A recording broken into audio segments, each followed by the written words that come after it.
Hi guys, welcome to episode 5 of the podcast. This time round we are talking to Jeremy Spencer, who most people would know from Warbow Wales.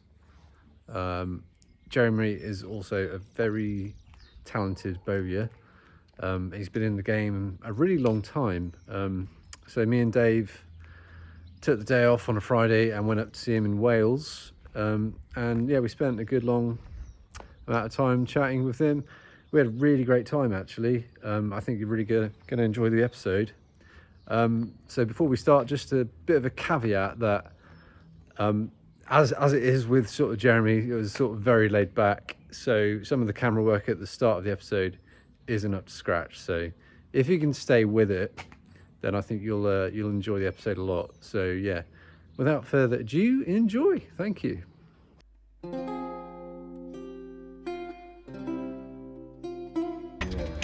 So, right, before we enter this, it's a 5'8" plus PPE, because you're going to have to just go down on your knees like when people pretend to be Toulouse-Lautrec or something like that, because this is, that's all right. All right, okay. So let him whack his head and then Dave will get All right. heads up or heads down.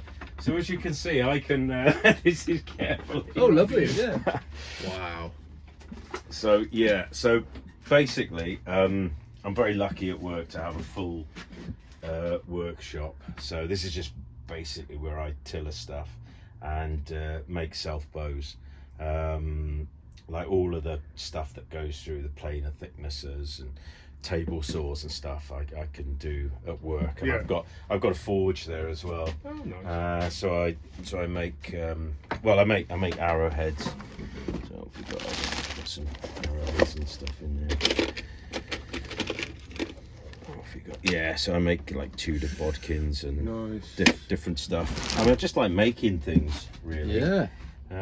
It's a definite maker's workshop. Yeah. Visual texture, I think we call it. Don't we? Got that lived in. Yeah. Lots of man glitter everywhere. Exactly. Lovely. So Some nice looking bows. yeah, I The rafters. like doing is just making. I like experimenting and making things out of marginal bits of wood. I mean, we deliberately shoot an anachronism, don't we, really? Yeah. It's not just about feet per second, it's about something with a little bit of soul. Yes. You know? And I think if you can find a piece of wood and then make it, and then it doesn't matter if it might not be the fastest bow in the world. I mean, if you want that, you just get a compound anyway, wouldn't you, really? Yeah, so that's not what it's not what it's about, really. Yes. So I do like shooting the mean woods and experimenting, things like this. What do you think? Have a guess of the wood of that then. Hazel? No, not Hazel. So it's actually wild cherry. Wild cherry. Yeah. Oh yeah, the colour. Yeah. Like, there's like a saying, isn't there, that if it's got a fruit, if it's from fruit or nut tree, then it'll make a bow. Yes. I've never found anything to contradict that. Actually, They make you good- know, anything that's a fruit or a nut. So this was actually That's not many air miles in this. This is growing next door. What do you think that? Locally It's sourced. still got the pith channel in there. Now that looks like the wood I made my first bow from, and I can't remember the name of it. What's it called? This one is apple. It's apple. Yeah.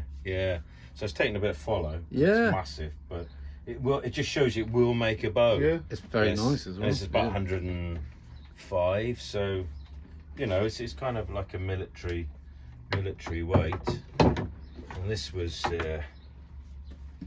They've got vibes, haven't they? I they think. have. Yeah, it's proper Gandalf Yeah. stuff, isn't it? Keep your pipe in it. Well, with the beard, it's you know. Yeah. Gonna talk to the White Hobbit Wizard. safe workshop dimensions as well. It's got the lot. Just so. tea, please. Yeah. So this is a piece of holly. This is really elastic. It's a really good bow wood. This, and there's a record of these being in Chirk Castle in North Wales. Okay. And they've got an itinerary there, and they've got 2 bows of holly, some new ones. And what I like is a crossbow of no value, they say. So I I'm don't saying know what nothing. sort I'm of saying- stays of mouldy old crossbow And or something. what's that come in at, roughly? This is, I think it's about 120. Right. This one, so it's pretty meaningful. Yeah. But I mean, like a lot, I don't push it. I could sort of like shorten them a lot, really. Yeah. If I'm not really sure. But So- the thing about this one is with holly, never to saw it. I mean, it's always a good idea to split the wood, but that like go it turns from there. into a corkscrew. That so literally that was in like a boil in a bag, a big sock made of damp-proof membrane, 2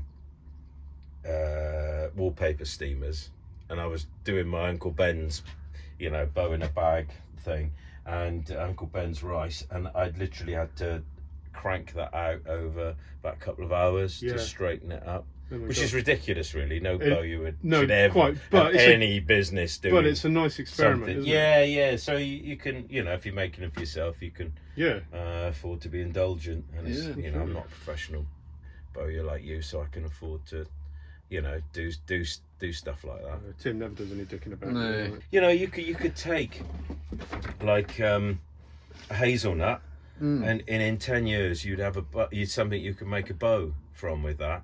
Yeah. If you look at a piece of, I don't know, like Spanish yew from Mary Rose, what are you talking about hundreds of years? Yeah. So So- there's something about that, isn't there? Really, Well- it's the drover's Yeah. bow, isn't Yeah, it? and You just I- make it and fashion it, So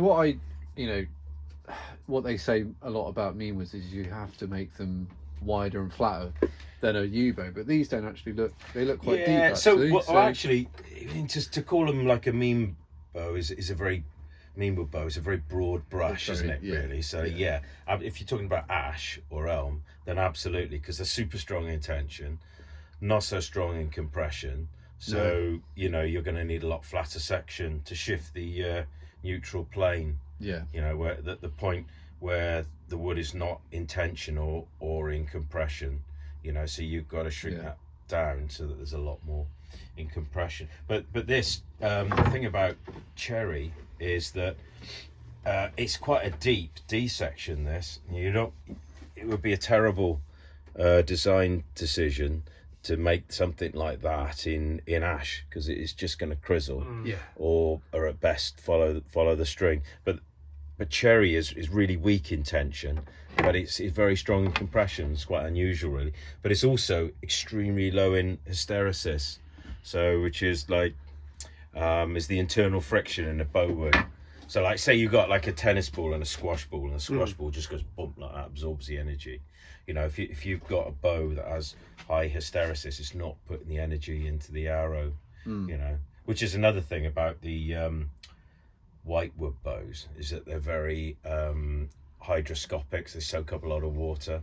So like if you look at some of the distance records that they shoot in Utah with the really, really dry air, they're shooting hickory Yeah. and stuff like that, and they're getting massive performance out of it. Can't do that over here. Can't do that over here, in sort It's of too moist. in Wales. It's Moisture's an not issue. known for its dry No, air, quite, yeah. fresh, So clean arid. air. Exactly. So you'd be getting mushrooms growing on them and stuff like Yeah. that. Yeah. Which is probably why when they were on the Mary Rose and the other ships on the Anthony Roll, that they were performing so terribly. Can't think of a worse choice for a maritime bow, really, like a Whitewood bow. Yeah. But, especially with the finishes that they had on at the time and what have you, they were shooting probably, quite slowly and all the rest of it. And yew doesn't really do that. So I can afford to be very indulgent. This was a piece of laburnum. Oh, amazing. That's hard to get. That's quite hard to get, actually. Yeah, And I sort of made this deal with myself that I would never ever buy bowwood ever again. Okay. I don't know why I made that deal for no reason. Well, it's But, a nice creative challenge, isn't it? Yeah, it is because I don't know, if you cut the wood yourself, and it's got even more soul in it, hasn't it? Really. And like I say, I was into really into flight archery for a while, and that was all about laminates and what have you. And I took that sort of quite a long way, but in the end, I just didn't find it that interesting. It's good lessons to learn. Yeah, but it's a bit mechanical, I imagine. Yeah, it's more it of an is. engineering It is. feat than It is. we talked previously about, finding the bow within a piece of wood is more of an art form than it is an engineering challenge. Yeah. You know, if you're playing with laminates, then that becomes more of an engineering. Well, thing. exactly. And some of the bow wood I use, that the bow within that is quite well hidden. Let me tell you, because this was somewhere, goddammit. Oh, this was doing a good impersonation of a mammoth tusk when I cut it. So I've had to steam this one, and it's still got plenty of, let's say, character. But that'll be all right. It's not local then, is it? My next project, yes, but all the woods. Yeah, even from Laminates. Britain. Now, some of the yew from Wales is absolutely excellent. It's round by Monmouthshire. It's limestone. Seems to really like it. Yeah, and it's actually quite dense as well. You got some examples of that, Jez?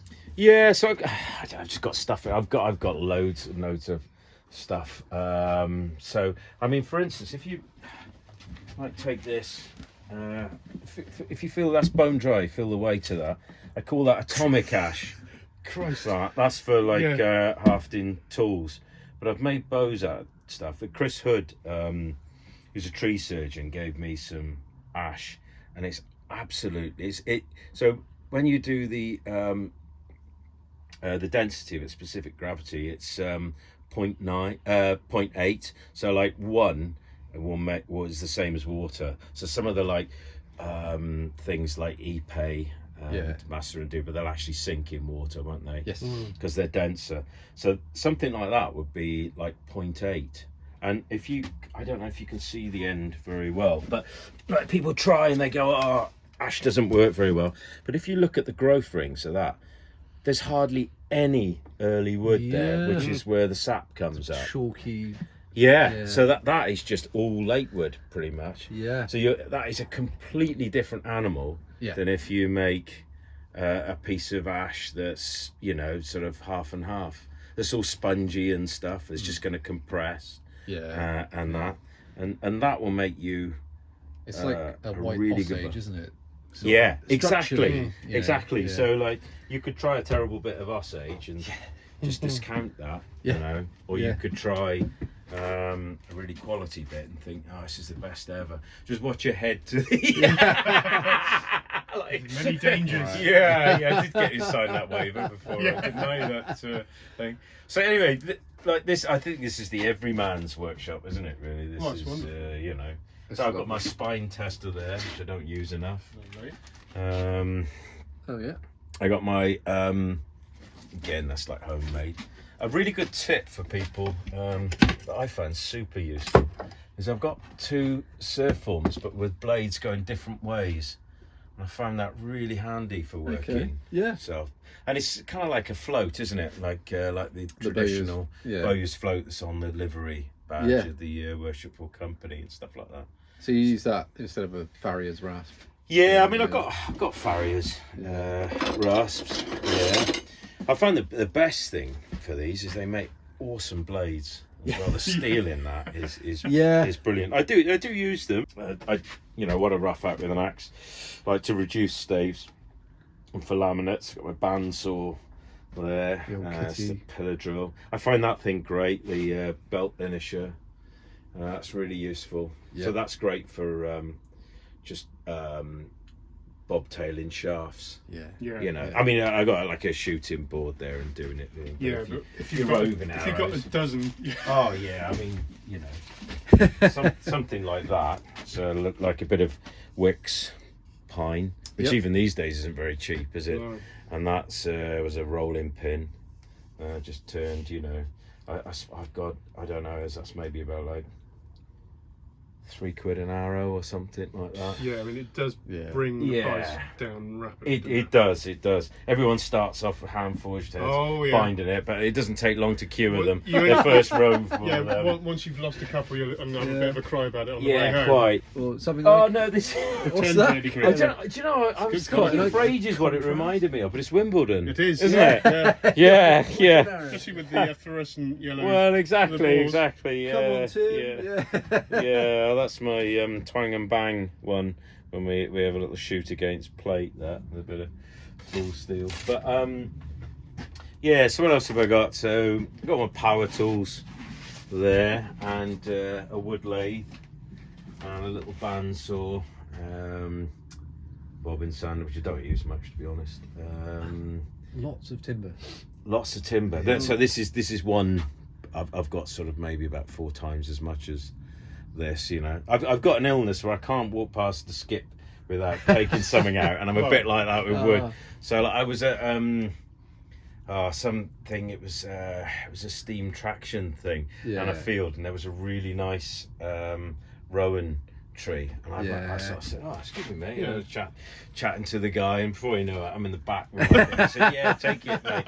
So you know, I've got more. Now that's some of that atomic ash. Yeah. There, that is. So have a look around that side. You can see the growth rings. Oh yeah. On that. Oh, hello. That is so dense. Yeah, and that piece of rowan was growing in a bog, and that's a really nice bit as well. Green. Oh yeah. Yeah, so all sorts of projects. I got a piece of hawthorn there, field cherry, dogwood. Dogwood is amazing. It's absolutely when you're cutting it, it feels like you're cutting a glass bottle or something. It's so hard. Oh really? Yeah.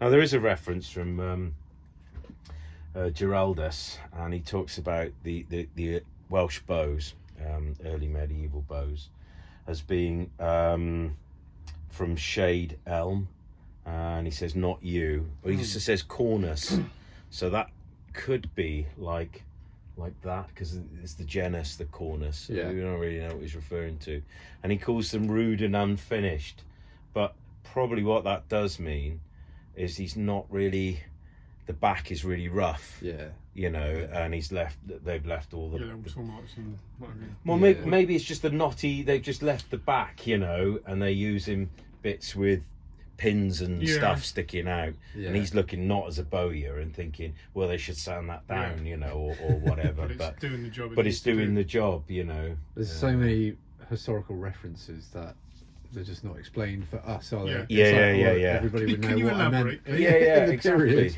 You know, no, it's very true actually.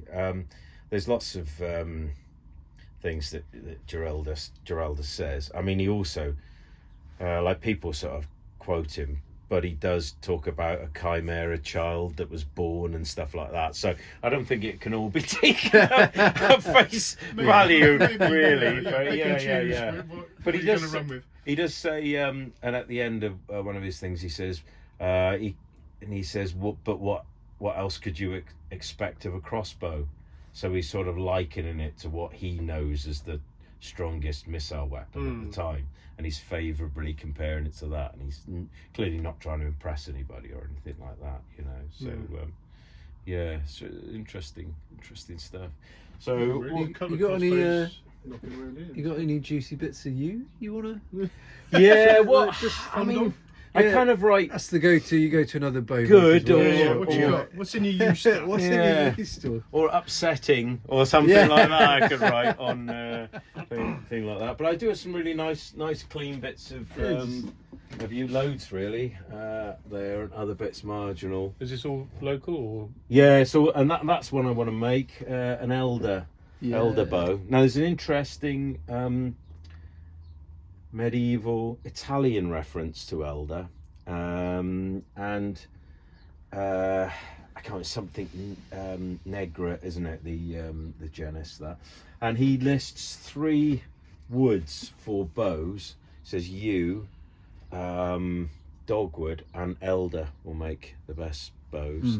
So I've seen Joe's made a really nice bow out of elder, but it wasn't as fast as you thought it might have been. But it's amazing because when you sort of work it, it's like you think, oh, it's like balsa wood, that's never going to work, you know.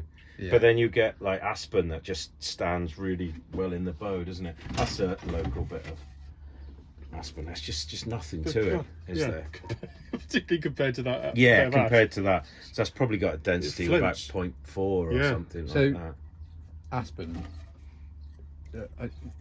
sometimes interchangeable with black poplar. Well, there's white poplar, black poplar, and also they will actually hybridize as well. Okay. There's Populus tremula, you know, the leaves shake.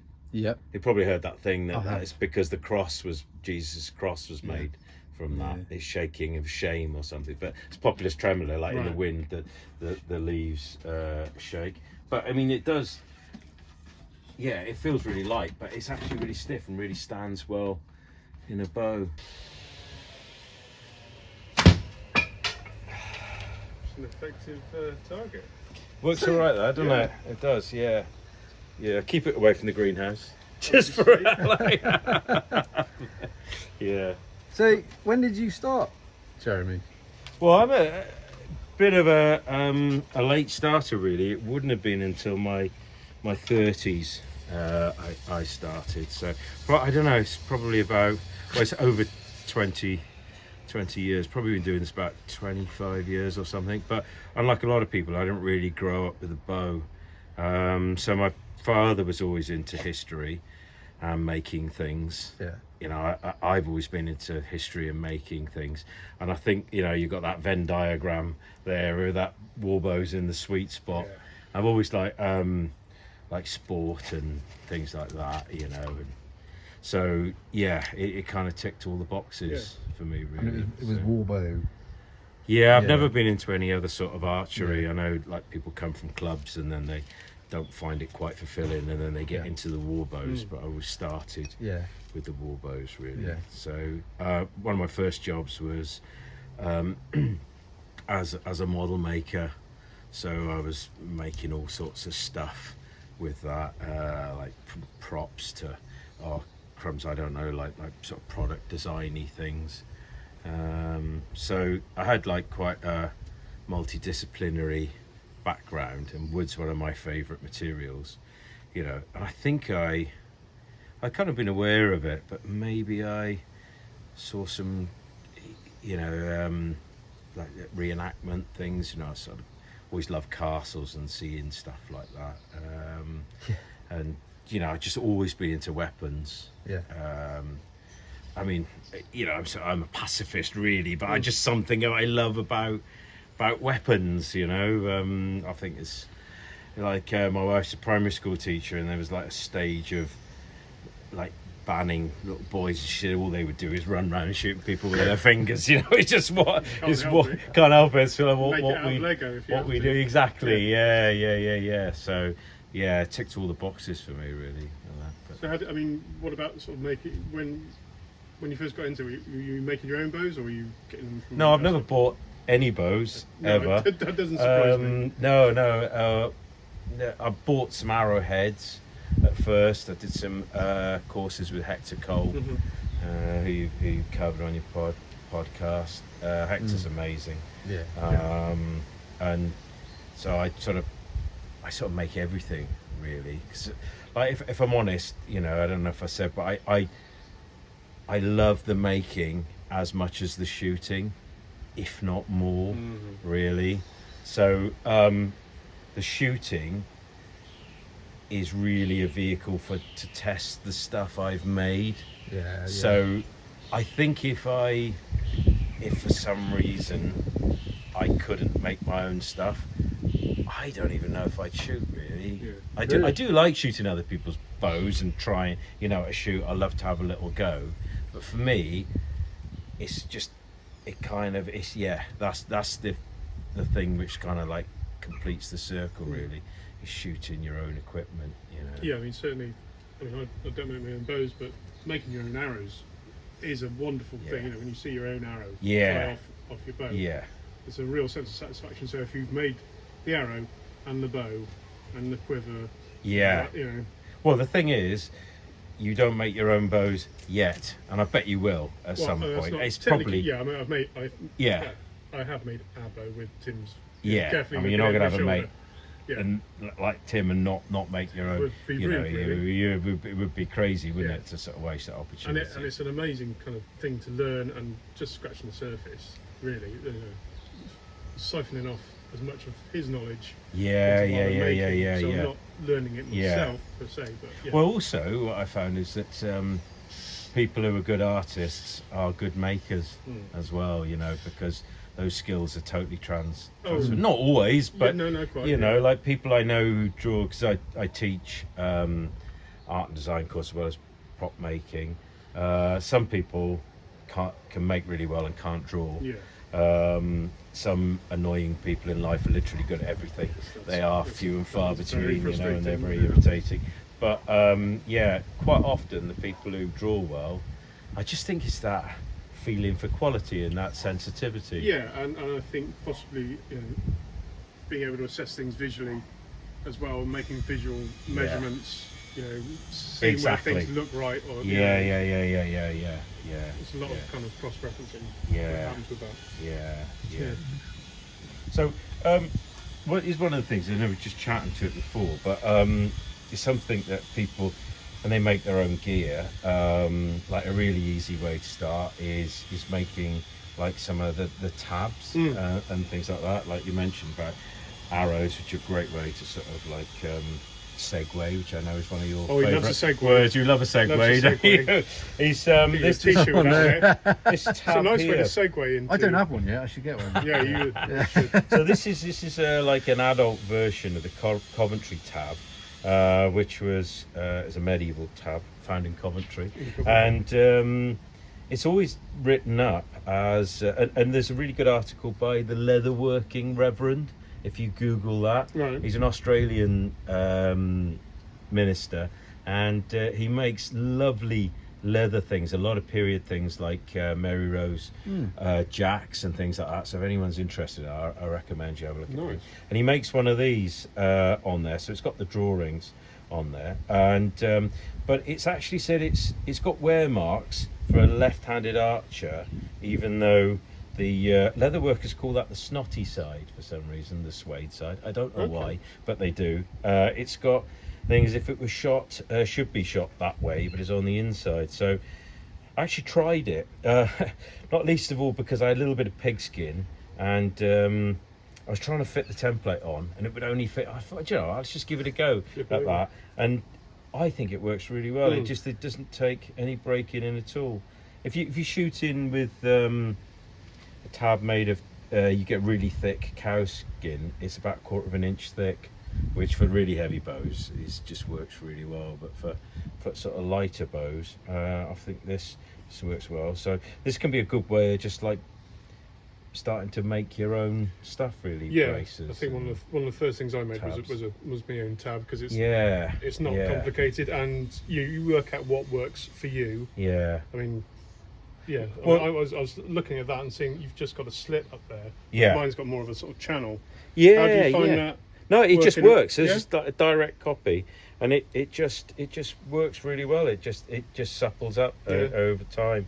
It's really, really crude. And the Coventry one was pigskin as well, was it? It's pigskin. Yeah, but it is a child's one, so it might be that they made the adult ones thicker. I don't know. You can't get really, really thick pigskin, I believe, not as thick as cow skin. The shoulders are the thickest bit, and they're like 1/4 inch. But one of the old Warbow Society days, probably about 2006, he was called Alan Blackham. He was a vegan archer, and he used to make vegan things. Alan's Side Knock page? Yes, that's right. Is that still going? I don't know, but I remember the website. Yeah. No, he was a man born with a natural curiosity, and he wasn't happy, and he sort of started the side knocks. Well, he didn't start side knocks. He really sort of started a lot of interest in people with side knocks. A lot of people were worried they'd make the bows blow, even though there's I've seen some existing Buchanan bows with side knocks on. But yeah, he used to come up with lots of vegan solutions, and he made a really nice tab out of a pair of wellies. It was great actually, and he had the rubber side on the inside and the other bit on there, and he would get dropped up antlers to make knocks, and he would collect his own feathers. I mean, it's super doable, interesting isn't it? guy. Yeah. So he was a man of quite strong principle, and he wouldn't do anything like that. But it was quite interesting what he came up with. But every now and again, I'll get an order for a U-bow, and then because I don't want to see him. I mean, the late great Chris Boyton said that self war bows were all risk and no profit. And I think, you know, I see the logic in you know, your Canadian yew and stuff like that. I've got to be pretty sure. So my best stuff, once I've got a couple of nice bows myself, that's the stuff I tend to sell. Because I just don't want to see it back again, you know. Quite. I don't want people to be unhappy, you know, with that. So, and all the other marginal stuff. I should have shown you one I made in lockdown, and literally half of it was a big horn. You know when cobras swallow a rabbit or something? It was like that. I had to have a big, so I put a horn Dutchman in the middle.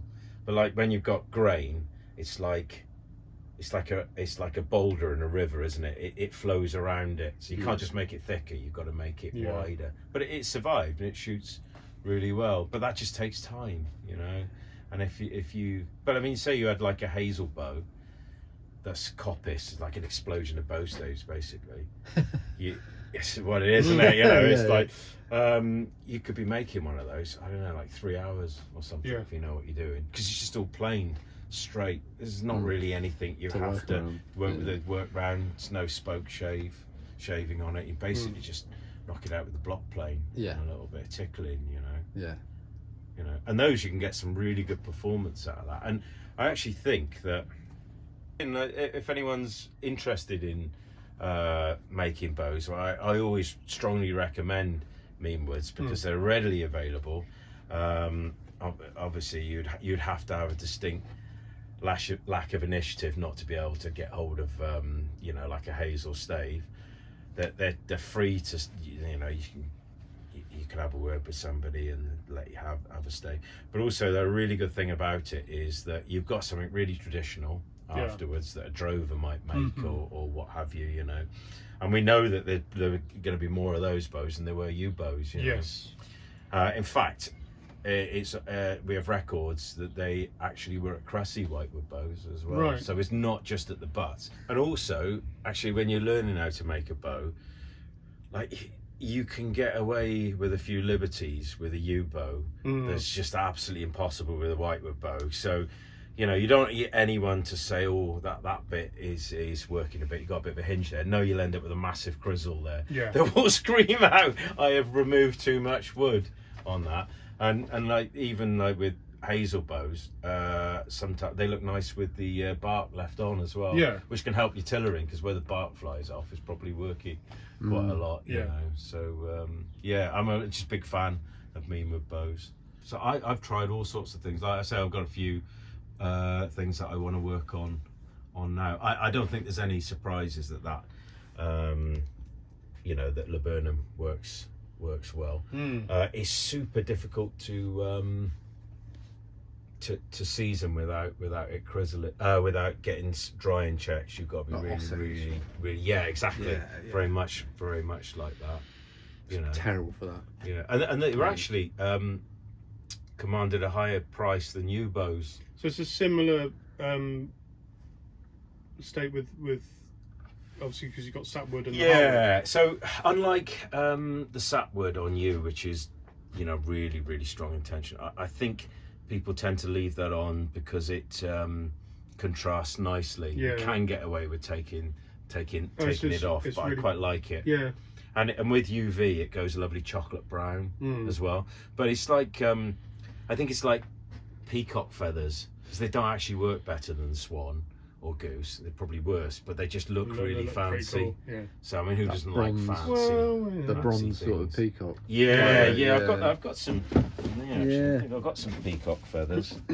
So where you might have like a lovely oil line, it doesn't have any of that oil line at all. The wings. This is off the tail. I've got some wing ones. They're a lovely russety colour.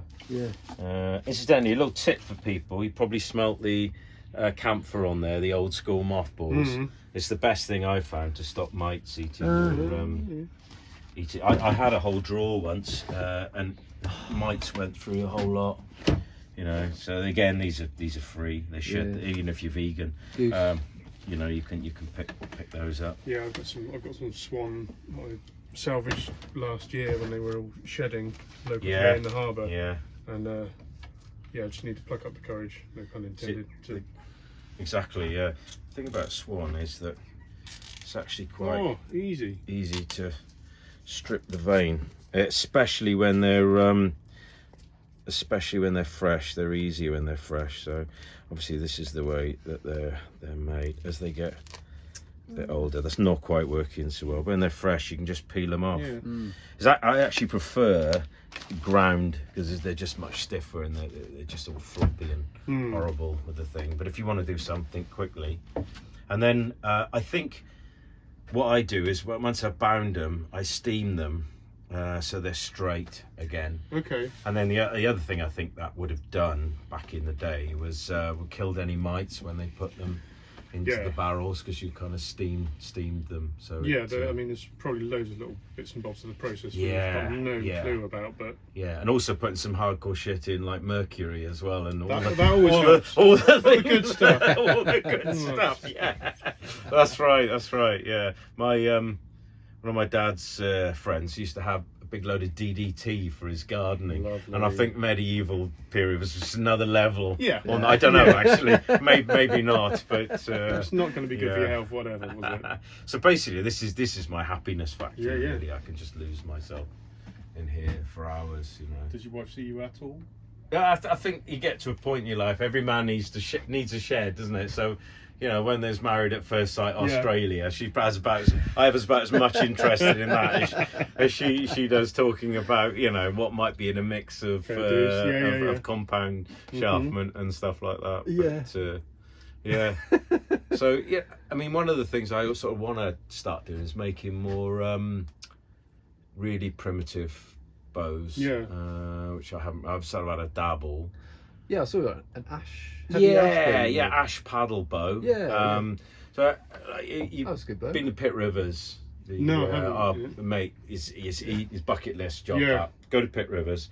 There's a whole top floor full of weapons from around the world, and there's a cabinet there with bows from the Andaman Islands. We tend to think of the paddle bows, but they are making meanwood long bows there.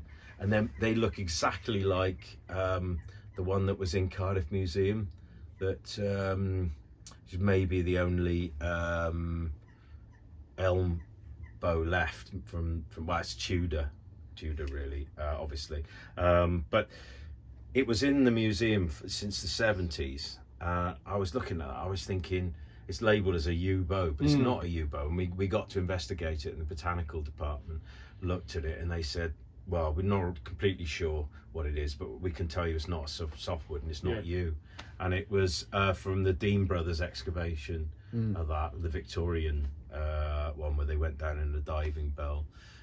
First people to and it came up with some yew bows. Some of them got made into walking sticks in true Victorian fashion. Yeah, there's one in the Army Museum with a hole that they got 6, I think, and they drilled holes in them so they could put them on a nail. Lovely. Which they loved to do. You know, they loved swords as well, didn't they? They had a bit more of a casual attitude towards not quite the reverence, but. So that bow is super interesting, and it's completely flat on the belly, and it's 43. I think it's about 43 millimeters wide, but it's only about 28 deep. So it's and you look at those Andaman Island bows, and it's just that. And they're all made of small staves, so the back is really crowned. To put so the bow's just really screaming in tension, but it doesn't care, you know. And it's obviously not particularly elastic, the wood. And then the bellies are dead flat, and then that is the way you make a meanwood bow, really. You know, something like that, or that sort of pill shape. Doesn't conform to BLBS. No, but. Which why would it really? Because that's like on the vicarage lawn, isn't it? Was it the 5/8 rule? Was it? Yeah, the 5/8 rule. You know, which I mean, I don't know. People got really dogmatic about that. I think that as long as the handle is the widest section of the bow, because you can't go that way. You can't go much more than 45 or something like that, because it just won't paradox round. No, you know. So there used to be all these sorts of rules with the I was a founder member of the EWBS, which I know Joe touched upon, and they were kind of about this 5/8 rule and stuff like that. But really, it just didn't hold up. And then afterwards, we found this bow, and it's like, well, there, you know, like there, you know, that. The more you know, the more you know. Yeah, exactly, really. And you know, if making, I mean, you can make them within the 5/8, but you know, it just wasn't something. It's just like draw weights, isn't it? It never had anything written on. You went to a Bowyer and you tried one out, and just like if you're buying a pair of trousers and they cut all the labels off, you'd go, "Oh, they're a bit tight," you know. And that's just exactly what you would do. The Bowyer would sort of know anyway, and he would say, "Well, this one's a bit lighter," and you know, people get really good at guessing the weights anyway, but it's just kind of a different. I think, but with fletchers as well, you know, there's no spinding machine, I imagine it, but you know exactly what. Yeah, just by giving it a tweak. You have one arrow, you go, I don't know what it is, but this one always comes out nicely out of that bow, and then you go like that, and that's what you'd have. Joe taking arrows out of my quiver, that's a bit stiff. Yeah. Well, he's got that. He knows, that sort of skills that you can't be taught. It's just that, I don't know, that je ne sais quoi, you just develop. Being around it all the time. Yeah, and you see it in all craftsmen are like that. They look at that and they say, oh, that's a dimension, and you measure it, and lo and behold, so it is. Used to having a ruler to hand and checking it, and exactly. The day you forget to trust yourself, you actually know. Exactly. Yeah. I think maybe people assume the heavy bow community, it's just they're just shooting heavy bows with big arrows, but actually there's a bit to it.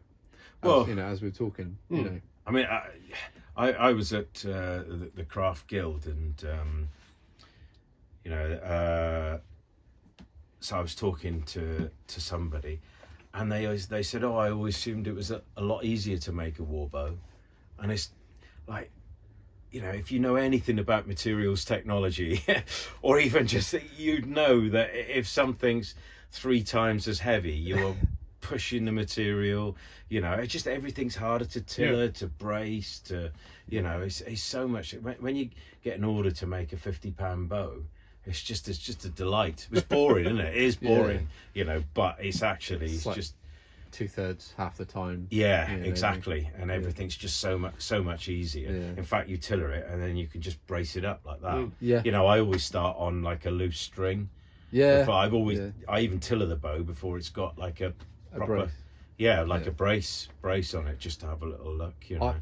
I have to do that with the heavy ones, because I need to like soften them up before I can actually brace them by myself, especially if it's like heavy. And especially if it's got like reflex, like a reflex on it. Like if you don't know what you're doing, it's so easy to undershoot the weight with a reflex. You keep working it, you know. But you just got to get them working, you know. Yeah. And there's a lot of things. It's like people say, oh, they put self bows on their thumb. They go, oh, balance points. Like, well, yeah, because one end's reflex, the one end's, you know, got a deflex in it. It's not gonna if you balance it on your thumb and expect it. It can go either way as well. It can go, exactly. Sometimes it's the top limb's heavy, and then or sometimes it's plumb. Yeah. I have noticed though that in if you look at illustrations, medieval illustrations, it's quite often the top limb's recurved, which would seem almost like they were putting it that way. I wonder if it's because that tends to be higher up the tree, and there's that thing about lower wood being tougher. I've never really noticed that. Yeah, okay. You know, but I've not heard that. Yeah, so the closer to the bowl, you know, you probably tend to get the curvy because it's older. Yeah. But like that bow there had a massive reflex. This one on the top, the laburnum, which I steamed it. I kind of tamed it a little bit. This as much as you can. Yeah, that was like, I don't know, that was in about 6 inches of reflex. That's why it's worked down actually. So like the steaming worked better. I noticed you really waste your tips in. Right. So, you know, lovely, like the bow we were just talking about. Which one? The Pit Rivers. Oh yeah. It's very much like that, isn't it? Yeah. The tips just go in like really dramatically. Yeah, because like you realise that when you look at people's bow, they show you at shoots, you know, and unless they sort of ask me something, I just, you know, you find out yourself. People usually make their tips way too thick. They think, because it's kind of intuitive really, because the handle's fatter, you think that the the tip should be fatter. A 20mm tip. Yeah, exactly. But I mean, when you go and look at, I know it's a bit of a truism, but when you look at the Mary Rose bows, all the answers are there for you, really. They just, and I think any culture's design savvy once they've been doing it long enough, and they are so fine. And some of the arrows as well, the tip, way finer than I would dare to go for. I think people probably assume the tip's the weakest part. So but when you think about the leverage, though, it's all on the centre, and if you get string follow in the centre, it's the worst place to have it, because you get it on one tip, it's there, but you get it on the centre, and it's the whole thing. It's the whole thing, and then the bow, it's kind of will shoot like a pig. How do you like to tiller them? Do you whip them a bit, or are you pretty? Well, so one of the things, like when I first got into warbows, it was all, and I think it's like a hangover from the standard arrow, in that was 31.5 inches, and people were making 32-inch arrows. What people don't realise is that when you draw a bow, you get non-linear strain. So when your tips go down an inch at first, the string's gone down an inch, but the more you go, the more you have to pull it down to get the same distance from the tips. So when bows are drawn a long way, it's those last 2 inches of 32 from 30, a disproportionate strain from 28 to 30 because of non-linear strain. So you can, and like a lot of, if you look at the Mary Rose, I know it's come up before, but like there's a lot of those bows arrows that aren't even 30 inches with that, and you just, I think, and another thing is, like, when people try and draw too far, they've actually got nowhere for the hands to go to get a nice clean loose as well. I mean, it's your biomechanics max out at there. You've got no more leverage. No more. No, you go into a weaker thing. You've kind of like, you come down, you're locked in. I've got like I'm 5'8", but I've got an anti-ape index, so I'm not even 5'8" in my wingspan. I don't know if it's because of my chubby fingers or what, but my Prince Andrew chubby fingers there maybe. But you throw a punch and you just like back out the way. So like I'm properly in the bow at 30, and then if I go any more than that, I start to like hit my chest and do all sort of, well, I just don't know really. So all my arrows, as the weights get heavier, that compression sets in. So I'm on total rebuild at the moment. I need to work my weights back up to what they were. I did like at my strongest, I've done a Rove with a 140-pound bow, but that was a while ago. But that felt like a workout. I did. At the end, I was, they say in showbiz, always leave them wanting more. I've gone well past the showbiz. But I'd like to get back up. Well, I mean, me and Dave are only just getting into that like heavier bracket. Certainly for me, the lower end of that. But the amount of work to do another £10, 10 pounds of that, it's just I kind of was dissipating my efforts with powerlifting and strongman, so but I'm 3 to 1, I'm back in the room now, so I that's now hence the I noticed that my little boa sizer. Piece of kit. I know I haven't managed to punch myself in the face with it just yet, but you can't beat shooting a bow, but it's good for it's like something the Doc might have made. Back to the Future. It is, isn't it? I take that as a compliment.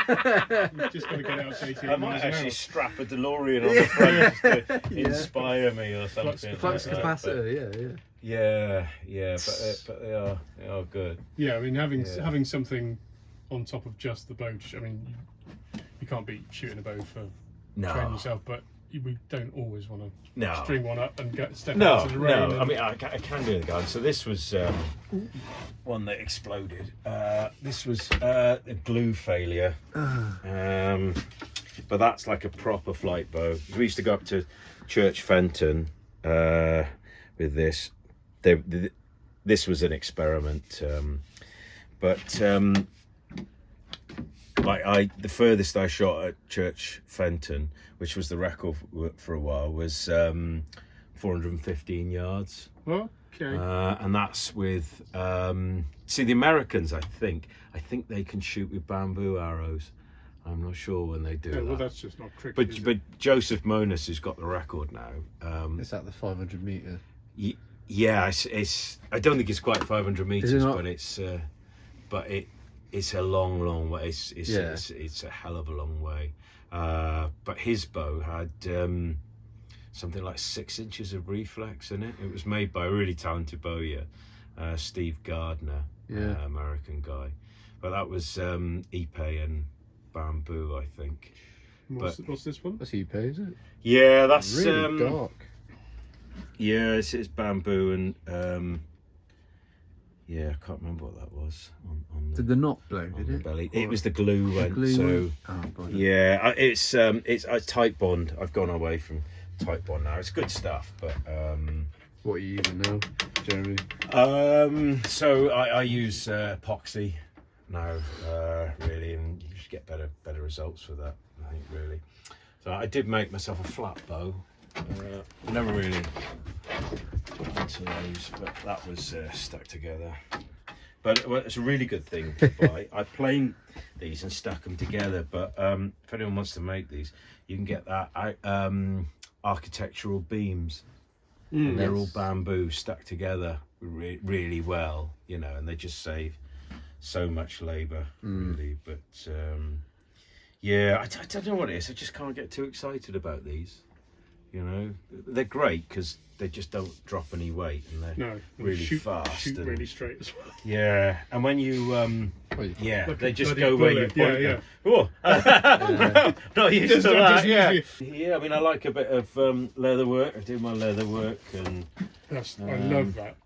yeah, can I just say, don't wear it with a t-shirt. No. It exfoliates your back as you row. Does yeah. it? Kevlar Yeah, vest. yeah, that's right. But you look cool. Yeah, it looks the It's part, a- doesn't it? it's a lovely bit of kit, I love that. Looks good. But yeah, I got some more of that stuff. That was there was a production called The Bastard Executioner, which was it only ran for one series. It's by Kurt Sutter, the same guy as Sons of Anarchy. Yeah, and it was set in medieval Wales, and they had a load of this stuff which they just gave away. And that one's got like magic symbols. I think it was the hag's hovel or something it was, and it's got symbols painted in. It protects you as well, doesn't it? Yeah, well, not from the bristles, it no. doesn't. My hairy back does, but Velcro. yeah, maybe I didn't need the strap on it or something, you know. I like this is a bracer from the Newport ship, which is a very cool thing. So that was found in Newport, and it's probably Warwick, the Kingmaker's ship. And on board there was, which just shows you how that's proper size. It just shows you how small the braces were and how good, because it's not about hitting your arm, because that's kind of a technique thing, isn't it? Really, it's about keeping your clothes out of the way. Yes. Yeah. You know, that's probably what it is, you know, more to the point. And if, you know, an errant loose, maybe it would protect you, you know, but yeah, we Bad form. quite get. yeah. You do a medieval weekend and your linen shirts just get in the way of the string. totally. Yeah. So you end up like Tying it down with all tying your sorts. arm off or something just to get it yeah. out of the way. So, There was when a load of the Czech guys came over, they've got this thing where they take their bow socks off and they wrap them around their arm. Oh, right. I said, we've got some kind of knitted bracer or something. He went, no, it's just the bow sock, and they turn it into an impromptu bracer. Well, it absolutely works. Yeah, very, very sensible, isn't it? It saves kind of quite like that. Yeah, using it or keep it on you all the time and make use of it. There's one guy he used to come to our shoots. He was a brilliant archer, and he won the Courtfield Cup, which I don't know if you know much. It was I never made it. Never made, I know of it. Yeah, but it was a really good competition, and Jerem Vaughan, whose ancestor fought at the at Agincourt, one of the few English knights to actually die at Agincourt. And where we used to hold it was at Courtfield, and it was called Greenfield, but it got the name Courtfield because it's where Henry V was raised.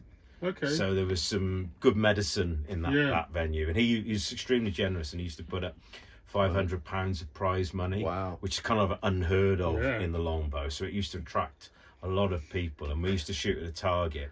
And when people were collecting their arrows, we would move the shooting line, so everything was instinctive, and it wasn't flat; it was up a hill. And we didn't have any really sort of roundels on it. It was just we had some rope and things, and it was just everything was about instinctive shooting. And the guy that won it a couple of years, Dave Cartwright, was we called him the Davinator because he would just like boom boom boom, like, and I think he was a really, really good archer. But he used to have his quiver was a milk bottle that he used to thread on his thing, and that's in honour of Dave. He used to have one of those. I got my bolts in there, but he used to have like a 2-litre bottle, and he was effortlessly eccentric. He was no affectation or anything, but brilliant. It was just, I love all that sort of stuff, you know. Characters. Yeah. So I got my wood lathe there for making blunts and what have you, which is pretty cool. I mean, to be honest, I tend to use the one at work. Basically, I don't have to move all the crap. But you can't. I mean, there's something about having your own kit, isn't it? Knowing you're sort of self-sufficient. And just got hold of a lathe, so I'm looking forward to bashing some blunts out. Something special about a wooden blunt. Yeah, definitely. I don't know if I got some. I've got some in here. So, I made some. Now, some of these, That's a monster. Yeah, that was sort of my little version of the lateral salter ones. Yeah, but one of them I made. No, that's the lateral salter. I did make one with a bulbous head on. Brilliant. What, from the shaft? Quiver. And I wondered if the pointy bit was a medieval nail. So what you do is just have that. You put the nail in there because it's got the head, and you slide on a blunt green, and then it just, when it dries, it all just sticks on with a nail on there. I was talking to what's he called? Something Murphy, Phil Murphy, I think. Who's the blacksmith at St Fagans, and they moved a medieval church there to St Fagans, where they've got lots of buildings, and he said he spent a year making medieval nails for that church. It was a whole year's work. There were that many nails on. So it's like a really ubiquitous item. You know, sort of stuff everyone will have around. And I just wondered if it was a nail, you know, just on the end, but it just worked really well. Yeah, I mean, I've seen the theory of the point being a hand forged head, which you slide the then you've got twice the weight of head there, which would make the arrow fly like a bag of crap. And I just don't think it's an innovative idea. I like it. It's expensive. It's clever. It's expensive and unnecessarily kerfuffly. I just don't think that medieval health and safety was a thing. There's so many incidents of people being killed at the butts. You know, there's I made a bow for an American doing a PhD. He was at military college. What's there, like Sandhurst out there? West Point. He was doing his PhD thesis, and there was the Simon de Skevington case, and it's written down the dimensions of the bow because it was used. They got off, but it was a murder case and they shot somebody at the butt. So that the bow was actually evidence. Yeah. And it said it was 6 inches in circumference around the centre. Well, is it 4 inches? I can't remember what it was. Anyway, it's massive. Yeah. So I'm wondering if it was actually a broad bow, like a medieval flat bow, which was a thing. It's down as a broad bow when they were shooting it. Or they just wrote it down wrong or something like that. But I tried to make it, and it was really short as well. It was only about 4.5 foot. So I tried to make it as heavy as possible. He wanted it as heavy as possible at that length. And the arrows weren't very long. I think they were only about 26. But it was a horrible thing to shoot. Really, really, really horrible. You know, I'd never shot it actually. I said it's not really the sort of bow I can guarantee. Everything about it was sort of screaming wrong at me. Yeah, they were able to shoot it and try it, but it had like really thin arrows. They weren't even 3/8 as well. They were about sort of 7 mil. The arrows according to the tiny thing. Yeah. It was an interesting one. There's another reference, a French thing. Have you heard of L'Art d'Archery? Yes, and I've got that. That actually mentions a bow's dimensions in there as well. Yeah. You know, so it's down. There is also something I want to investigate. In Spain, there's a bow that's on display that's looks like a meanwood bow. It's not a yew bow. That's supposed to have come from an English army that were there that after the Wars of Roses, that they just like the White Company sort of thing, and that's on display there. So I'd love to see that. Yeah.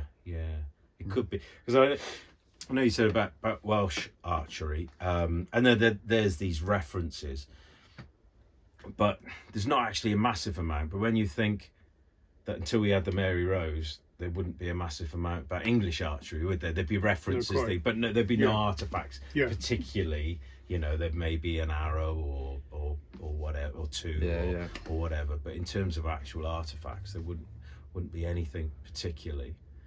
But there is there's some sand dunes by Port Talbot, which is like, they think it's like the Welsh Pompeii, that the sand blew it, and there's a medieval village underneath it that's never been excavated. So it's fantastic to think someday there might be some archery. It could all be down there. Yeah, all just desiccated away, you know, all this sand over it, you know. That would be awesome to see.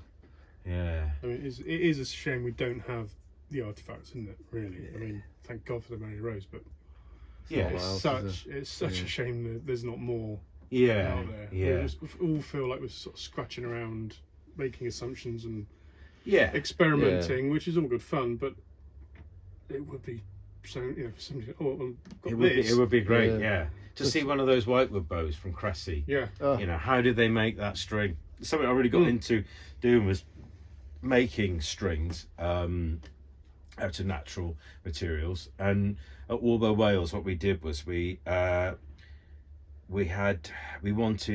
did some records for.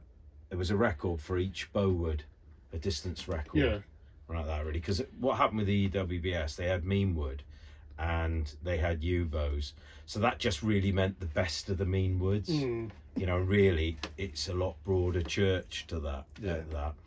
And to actually shoot them with natural strings. So we've got a flight shoot coming up where you can shoot with natural ore, but we'll record both, really. It's all good information there. But we've got some good results. I mean, we have bows that shot with 150 pound bows that we with natural strings, but they were just really wide, and there was also some strings which were sold as hemp, but they actually had some Kevlar in them as well. Those Yumis, they were Japanese Hemplar strings, I don't know, you know. But that really sort of screwed the information there with that. That's a shame. But, so something I'd like to start again. Actually, just to see the performance, to encourage, you know, people making. It would be nice to bows see of different more of that. It's a really interesting thing. But it's also, you know, a bit scary the fail rate on something like that when you've got particularly on something like a U self bow. Oh, crumbs! Yeah. So it's sensible to have, if you want to shoot it with a hemp string, you know, you crack on, you know, got your bit you got out of a hedge, that's okay. But you're, you know, I don't know, what are you looking at? Well over £1,000 for a thing. You're not going to have such quite a cavalier attitude towards that. Maybe give it a go. Leave the Bowyers to do that. Yeah. Although I must say, I've never seen. We did get some failures, but if a bow breaks when the arrow's gone and then the string, never saw any failures in the bows. I just don't think it's such a big deal because most of the energy has gone into the arrow. Yeah.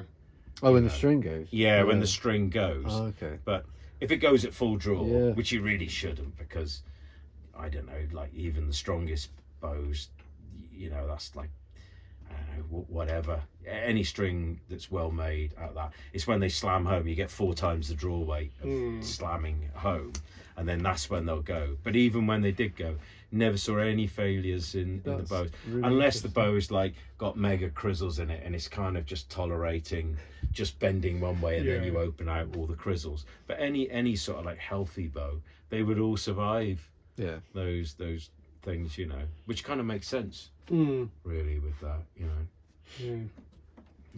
I think even the most efficient longbows are only about 70% efficiency, you know. That'll be like the most amazing flight bow, you know. So like something like your flat bow, you're going to get way more, you know, out of that. Bang for your buck.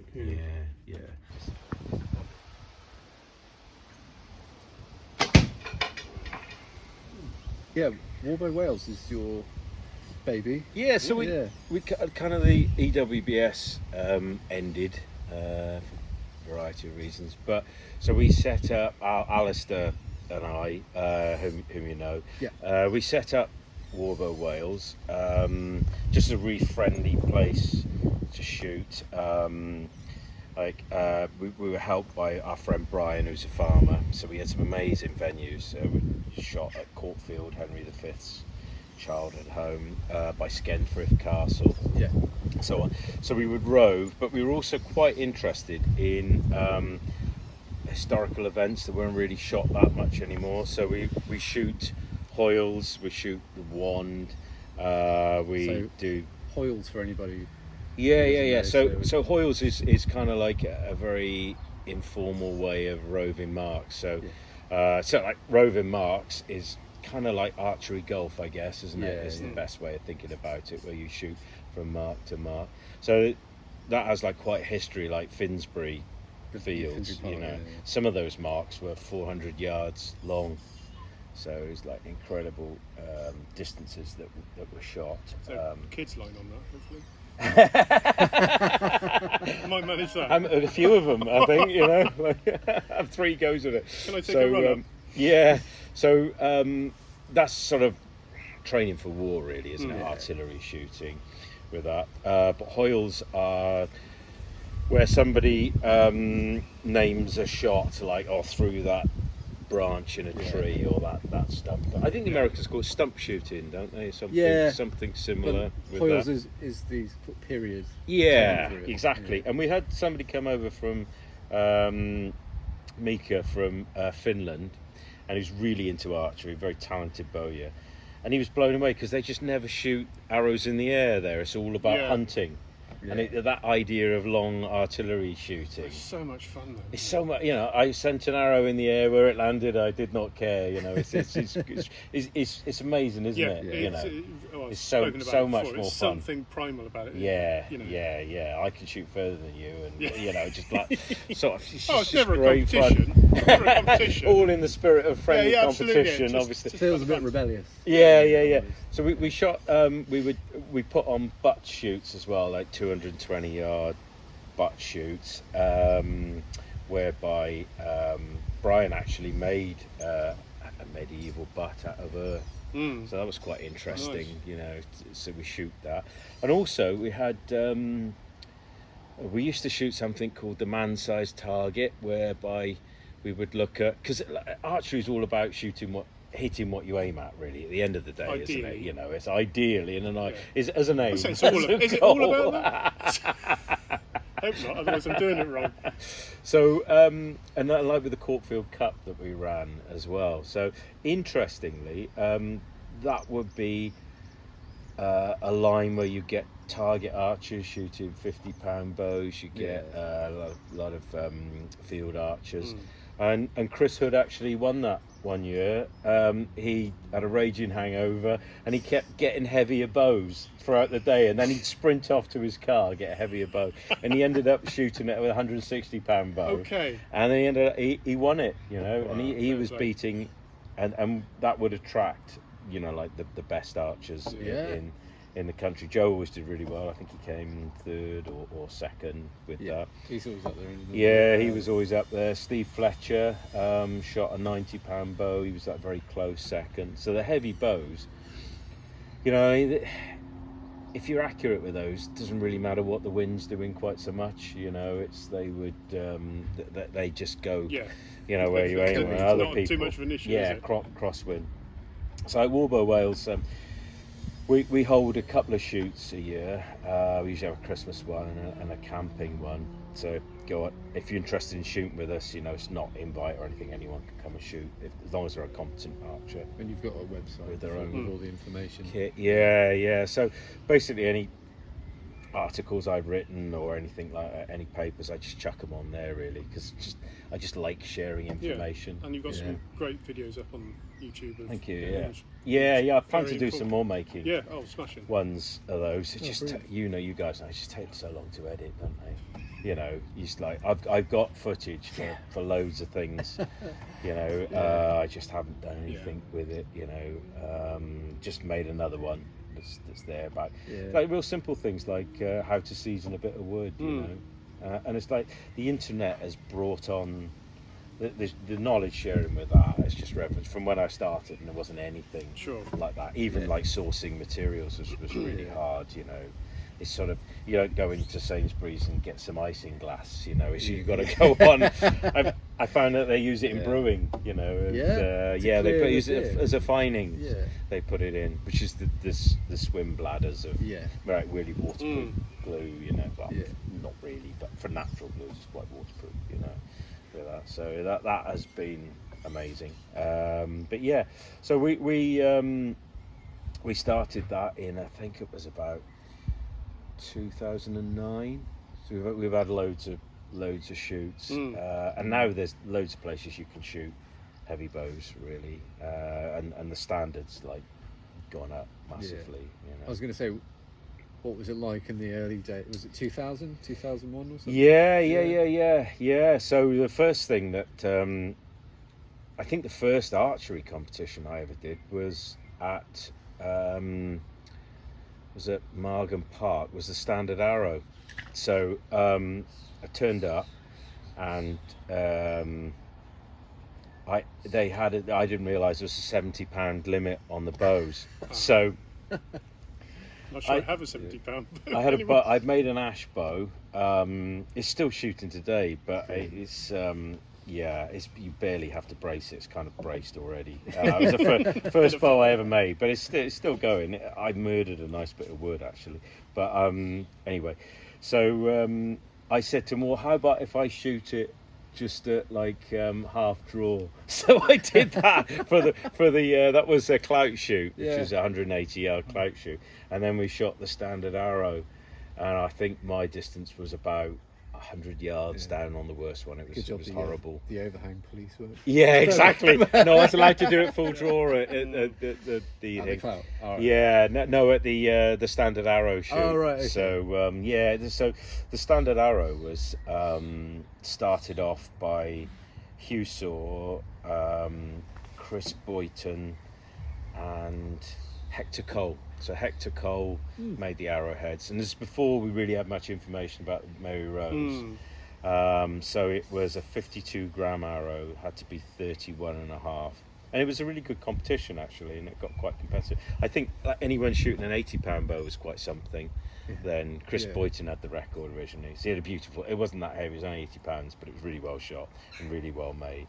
And like anyone who got 200 yards, that was quite something. Well, even making the clout was something, doing 180. And they brought in certificates, and then they made the gold 240 yards, and then people started out shooting that, so then they got the purple then, which was 260 yards, you know, which is still a good shot for the standard arrow now, but I mean, you know, a lot of people shooting like way over that, so that was good. And then that stopped for various reasons, which I can't really go into, but that stopped, unfortunately. So then the EWBS and Alistair actually put around a round robin letter, posted something online, got some people interested, but that fizzled out.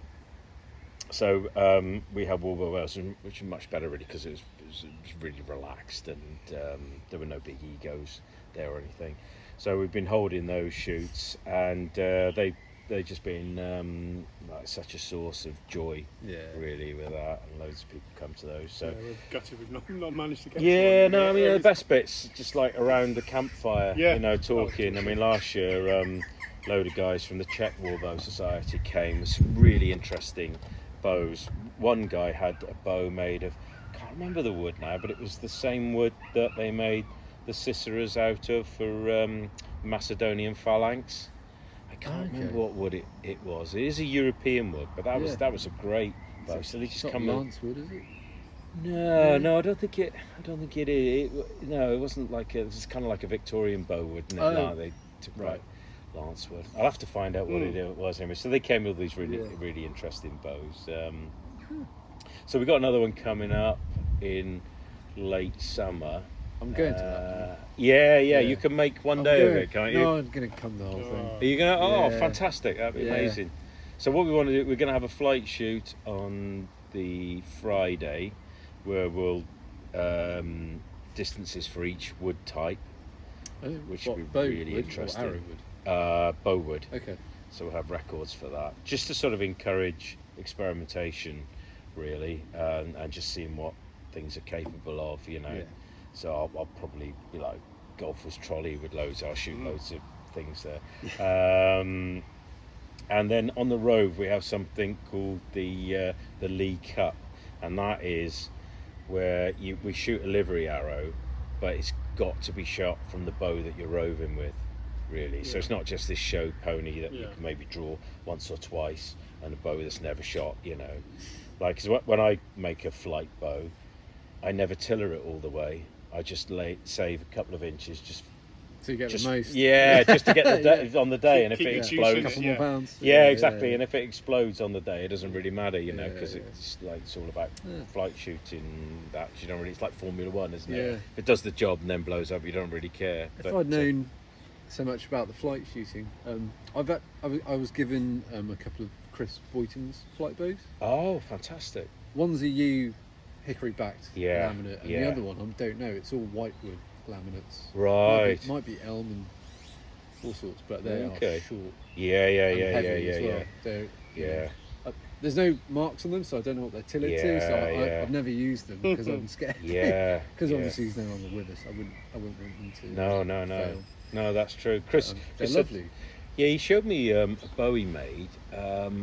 He got the U from around Box Hill, from where he was from, and honestly, like, if you looked at it, you would have thought it was a piece of Oregon yew.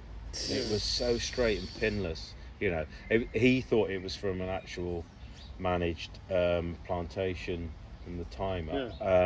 I've seen a Victorian hedge that's been chopped, and they've all sort of almost like pollarded, and there was some amazing bowwood in that. And we know that at Agincourt there were bows made of British yew. I think sometimes people are down on British yew because it's so varied. They don't realise, you know, like you may have hello dog's bum cam there. So we'll censor that. Special edit. So because it can be so varied, but there are records of the King's Bowyer, a guy called Frost, actually being sent out into the country to actually collect British yew, and he's forbidden from collecting wood from ecclesiastical land, but anything else is sort of. It makes sense that it would have happened. I think. I mean, we get a lot of questions living history events about, oh, so this, you bows would have been all from the churchyards. Yeah. No. Yeah. That's a common one. Yeah. But then there must have been English yew. Yeah. Welsh yew and. Yeah. I mean, when it's growing. Yeah. Yeah, exactly. It's all about density, yes. really. And I don't even think it's about growth rings, because you can have some yew that's got very tight growth rings, but it can actually mean it's from quite a sickly tree that's just not growing very well, maybe lacking some nutrients. So I'm not saying English yew or Welsh yew is the best, but it's certainly really good stuff. Are you equating density with physical weight or just the way it works? No, or both? Yeah, I guess what I mean is specific gravity, really. Although I wouldn't. I suppose at the end of the day, it's down to modulus of elasticity, isn't it? Really, how much it can, how elastic the wood it is. It can return to its original shape without permanently deforming. Which is what yew is particularly good at, isn't it? Mm-hmm. That and the fact it's not hydroscopic as well. Which is important in the climate, isn't it? Really? Yeah. So. Particularly over here, Well, what's the relative humidities? Yeah. Like on average, it's pretty high, especially where mostly damp. Yeah. Especially like southwest. In my workshop in the winter, I always run a dehumidifier because if I don't, you pick up a piece of paper and it almost feels wet to rip or something like that. It's just not. Yeah. And I know some people that. When they're shooting Hazel bows or Whitewood bows, they will actually leave their bows on a radiator the night before they actually shoot them, just to keep them as dry as possible. I've heard Glennon say that before. Yeah. Because, well, I mean, it's like the Turks used to do with their bows, isn't it? They put them in a bread oven to sort of bake them, Put them on a radiator, what the Turks? Yeah, to really dry them out. So like the there was sort of a lot of people were heat treating their bows as well. It's kind of died out a little bit, but I find that a brilliant way of straightening staves, Whitewood staves. I probably won't steam them. I'll just clamp them straight and then heat treat them. Yeah.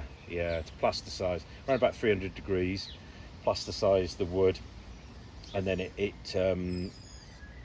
just you can have like a kink and just take it out or whatever. Just a heat gun. Yeah, and the Norwegians got this process called malming, whereby is when they do it, they will put resins back into the wood, which I guess what it's doing is filling the cells in the wood full of something, And I believe the process came from their skis. When they would make skis, they would malm the skis. They do it to bows as well. So I thought, with that heat gun, well, how would you do that in like a period context? Yeah. But it's fairly simple. So what I've done is I've made like a line of charcoal, clamp the wood to a bit of metal and just put it over that. And it works really well. And you get a lovely even heat on it. So like, I think a way to think about that is like if you have a piece of bread, it's quite heavy and floppy. If you have a piece of toast, it's lighter and stiffer, but it's more brittle. But it doesn't really seem to matter with Whitewood because it's always stronger, far stronger in tension than it is in compression. Does it help with compression as well, do you find? Yeah, because I think the theory is, I don't know it, I have to go under a microscope, but the theory is the cells in it collapses them, so it's sort of denser, really. But it definitely helps the draw weight, and you can take a bit of set out, which will inevitably come back in again, but that's part of shooting a Whitewood bow, isn't it, really? But Ascom says about it's got this cryptic reference to heat's convenient, and for yew bows, because he's sort of saying, I don't really know much about tillering or making bows, I won't really meddle, I know a lot about shooting them. So he is kind of like quite dismissive of Whitewood bows, but then he is a gentleman anyway, and he maybe he's affronted by, maybe would have gone to Waitrose instead of Lidl, and he would have been affronted by that as well, so like maybe, but because a U-bow, the cost is basically the same now if you adjust it. Yeah, sure. So it's like almost a month's wage exactly for most people. So exactly it's not no, attainable for a lot of course, but I mean, You think people, when they were training at the butts, they were doing so in readiness for war. So there's no point shooting a bow that's not going to be analogous. Yeah. You know, so if Whitewood bows were that horrible and didn't prepare you for a really nice military weight, right, so they must have been, you know, and we, like I say, we know they were at Cressy. Yeah. Anyway, so you know, you can make a really good, decent, serviceable artillery bow at Whitewoods for sure. And the fruitwoods are better. Fruitwoods are really good. They're a little, I mean, yeah, like meanwoods, people lump them in, but that's a massive, that's anything that's not a U-bow, isn't it, really? You know, so it's like, on a pie chart, that's quite you've got that whole... So you've got cherry, apple, pear. Good. Prune's really good, so that will be like blackthorn as well. It's very, very elastic, that. It's just finding plum. The stave. Plum's Plum, good. Yeah, plum. That's got a lovely colour as well, isn't it? Yeah. So all these woods are great, really, you know, and it's a sort of, you know. But the thing about the ash, the elm, and the hazel is they're so readily available. You know, said wood pigeon. So ash. Yeah, I mean elm not so much now. Because no. The disease. Well, likewise with the ash as well. You know, sadly we got that dieback. So there's my ash tree there that's looking very sorry for itself. It's still kind of going on, but you can see it kind of all those lesions on it. But you see that on hornbeam quite a lot. Those right, So okay. well, we did where I used to live. Yeah, well, the Americans use a lot of hop hornbeam, get amazing results from that. You know, I mean, hornbeam's super hard, isn't it? I believe they used to make cogs for mills out of hornbeam. Because it's you know, as hard as horn with that, really. So that would probably make a really really good. Is he gonna? Shall I put him in? No, he's all right. Let him be. You do you, love. He does. Yeah, he does beagle. Don't you worry about that. Yeah, he does that par excellence. Your experiments with arrowsmithing. You know, you've got some lovely videos up on your YouTube. Thank you. Yeah, it's just about sharing information, really. I don't profess to be you know, amazing at arrowsmithing. I think quite a lot of the time is when you get somebody who's doing something, it's not necessarily the quality of the outcome, it's the speed it takes them to do it. So if you get like Will or Hector, they will do something and they'll do it in fewer heats. And maybe with, you know, like welders say filler and paint makes me the welder I ain't, you know, so I would just be able to take my time with something like that. But for me, I just love different materials, and it's just like, if you want to learn about arrowheads, make them, you know, and then you'll spend all that time thinking about them and understand why they did this or why I mean, you're an artist, you know that if you want to understand something, if you draw something, you will understand it. You need to study, and you need to study and learn from it, and you'll pick up all sorts of things you wouldn't have imagined to start with. But exactly. You need to get involved in it, get your hands dirty. I don't know about you, but the more I learn about the bow making, the more God, there's so much I don't know. And like, you question yourself, like, am I doing that right? You know, something with tillering or something. Like, and then you're adjusting it, and you're like, a bow you made 3 years ago, you're like, I wouldn't make it anything like that. Not that it's a bad bow, it's just you might have learned. But it's knowing how far you've come rather than how far you've got to go. The Japanese have this word kaizen, which I think roughly translates to constant improvement, and that's what you need to be doing, isn't it? Really, if you're kind of a reflective person and you look at something, I mean, when I look at something that I've made, all I can see is all the things I could have done better with it. I don't have any of my artwork up at home. Can't stand to look at it. You know, I'm always the next bit will be better. Exactly.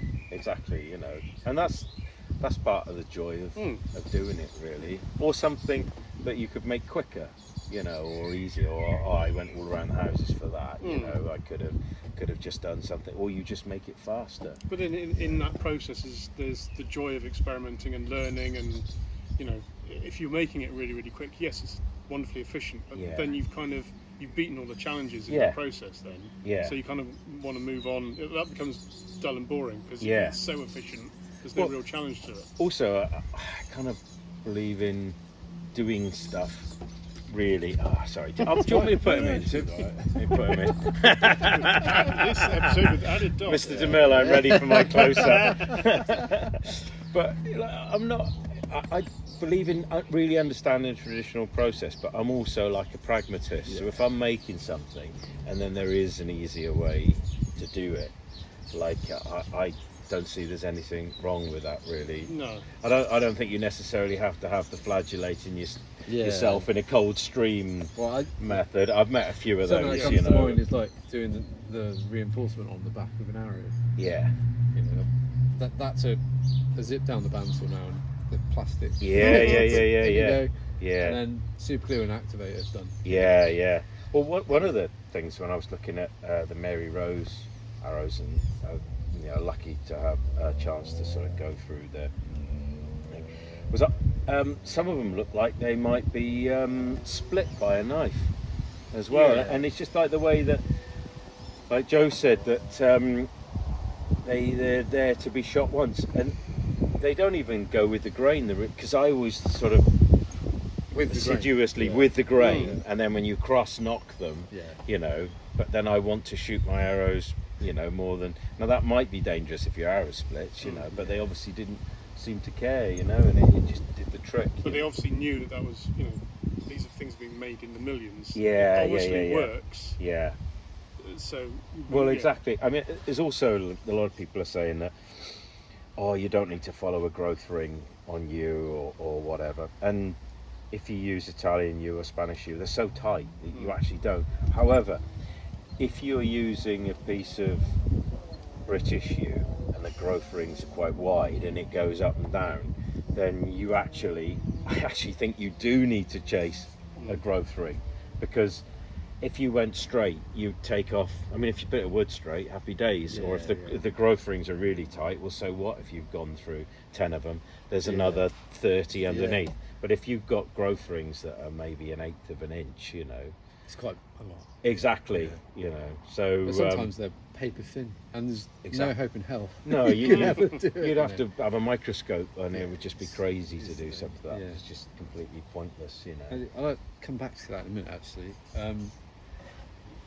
I did want to talk about your involvement in the craft guild, because So I've been involved with the traditional craft guild of Bowyers and Fletchers, which is associated with the Fletchers, Worshipful Fletchers company, and the Bowyers company. But it is all about the making, and really that is the only qualification worldwide I know actually in making bows. You know? So they have different syllabuses. They've got a really interesting one for making war arrows now. Will Sherman's just become a master arrowsmith, which is on the red list of crafts arrowsmithing. So I think it's other things like cricket ball making and what have you. You know, it's actually on the red list of endangered crafts for that. And making bows is a lot healthier, although, you know, by no means a lot of people doing it. Or, you know, lots of people doing it, but professionally, fairly few. And it's a tricky one to make work. Yeah, exactly. As you said many times before talking to you, your margins are so tight. And as we were talking earlier, making a heavy self bow, it's all risk. No reward. I mean, you don't really know what's going on inside the wood. No. You might look at it, and if you've paid, I don't know, like £300 for a stave or something, breaks heart. Yeah, and it could go boom. I mean, your failure rate is very low, but you know, you don't really know. And the thing is that if you sell a bow, you don't really know how people are looking after it either, do you? Really? So you know, that's another thing. So. And there's a lot of misuse now. Yeah. People who don't warm it up or overdraw it, shoot it upside down. Shoot it upside down, too light an arrow, string it in a really weird way or something like that, So you've done a video on stringing as well, haven't you? Yeah. Segue. Segue to that. Yeah. So that was much for my benefit, for people who buy my bows, check the thing, but also because I thought it would be useful. But so the Craft Guild is a really, really good organisation. Sadly, the numbers are shrinking, so I would encourage people to get involved with that. Get on the website. Get on the website with that. Yeah. There's never been as much interest as bow making or arrowsmithing. You just go on to YouTube. There's so many people. So I'm presenting this year. Yeah. All being well. I was meant to do it last year. Didn't happen. And you're the assessor for the Warbow. Yes. One of the assessors. One of the assessors. So did you write the syllabus? So the syllabus was written originally by Don Adams. Okay, yeah. Really back in the day, and it was a very good syllabus. But the target, sort of the Victorian bow style, they had to present 2 bows. So to kind of tie it in, I reworked on the syllabus, and you have to present a U bow and a meanwood bow as well. And it's actually what they do is with the target bows, they put them on a tiller to assess the tiller. But the war bows are actually shot, and they're shot for performance as well. So you have to, there's obviously, if you're shooting into some gale force headwind, that's taken into consideration. Or you're 2 yards short. Or you're 2 yards short. Yeah, exactly. Because of the wind. No, it doesn't work like that. It's all sensible. Is it 220? So I think so, which is obviously comes from a very good historical. It's the statute distance for a. Is that with both of the bows? That's just the U bow. That's just the U bow. That really. But they both have to be shot. With that. So they're basically based on the Mary Rose. Yeah, so it's anything goes if it's on the Mary Rose. Right. As they say, that's a good one. Yeah. What goes on the rose stays on. Yeah, I know. I feel a T-shirt coming on. But don't give him more ideas. Yeah. So also just been started now is a historical arrow spec as well, because arrows are really popular now. It wasn't really a thing a few years back, so looking to broaden that and try and encourage as many people to come and have a look at that, and also think about if you do buy a bow and you buy or indeed a string or any archery related equipment, the bows, the arrows, the strings, if it comes from a craft guild, that's why they were invented, is some sort of a guarantee of quality. So I mean, the guild sort of encourages people to shop within the guild. Like you say, there's a lot of sort of eBay bow makers out there. And not to. No, and some of it I'm sure is good stuff, and other stuff not really. But you don't know what you're getting. You don't know what you're getting. But if you do get something from the guild, I mean, you know it's going to be of good quality. Yeah, because the assessment's really stringent. It is very stringent. You're quite a hard ass, apparently. A lot of people come back and have to do it multiple times to get masters. Exactly. Which is as it should be. I mean, it's not like McDojo getting your black belt or anything. There's you get your black belt in Brazilian Jiu-Jitsu, and it means something. You know what I mean? It's, you get your black belt in Bushido. Nobody's really bothered about that. Got 3 of those. Black belt in origami. It's always the classic. I love the 2 Ronnies. And one on the dressing gown.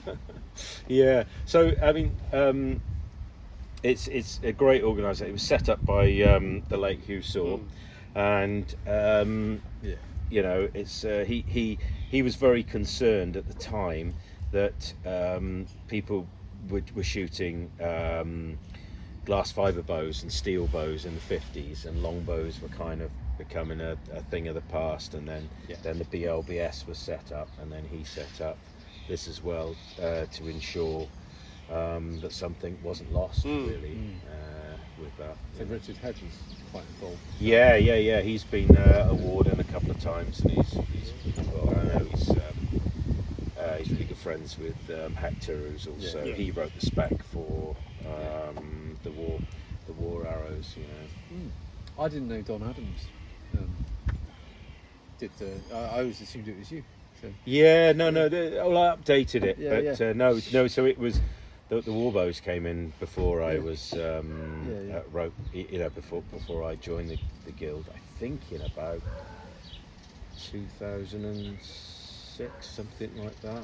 It's been a while. I've been in it, knocking on about 20 years. But that was the Warbows came in sort of quite early on. Actually, it was quite far-reaching. But we didn't really know as much about them at the time. The knowledge has been sort of exponential with that, really. So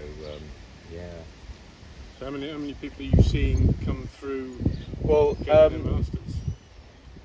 with the arrowsmithing, it's been really I think it's only been Will now, even to the point where I was on Will's one, I was sitting in on the assessment with Hector, but hopefully these things will sort of move on and look to encouraging other things. But people do come through with the Warbow more frequently. There's still not as many as I was. It's absolutely the opposite of gatekeeping. One of the guild's mission statement is to actually spread good practice. So one of the things that they do is that if you get in touch with them, and you can start as an apprentice and go through an apprenticeship, and then what they will do is they'll team you up with a master, and you've got somebody to help guide you through your work, and will help share their knowledge, and so it's about increasing that sort of thing. I mean, it's very encouraging seeing how much enthusiasm there is in the whole genre at the moment. It would be lush to see some. I'm trying to get Dave to do medieval arrows. Because you like making arrows.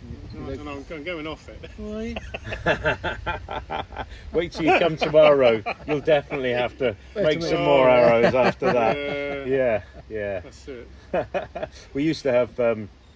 It's like our shoots are really longbow only, but flatbow started creeping in. And I don't really like to turn anyone away, but what we thought we'd do is have flatbow tacks, so we'd make them shoot a minute rubber duck in the middle of a pond or something like that. That seems fair. Chris Hood had to shoot a rock pile for no reason. But he's good at making arrows. So. Well, you've lost some points there. You missed. As flatbow tacks. Which really is fair enough, because he actually has got loads of beautiful longbows, but I understand the allure of flatbows, but we're kind of a longbow only society. The shoot we run, we keep as longbow only, don't we? So far. It's a good thing. I know Joe does his Friday shoots, he's longbow only. Does that really, so it is good to shoot those. It's different, And I think what a lot of people do when they're shooting the flatbows is they don't have an arrow shelf on them, so they sort of shoot like really good, really good longbows. They are good. Yeah, but I mean, if it's different, it's a slightly different animal. If you're going up the bow weights, you can get really good results from laminates. In fact, I mean, I know people say that the very best U-bow will be as good as a laminate. But if you look at all the distance records, they are actually held by laminates, because you've got different parts of a bow doing different things.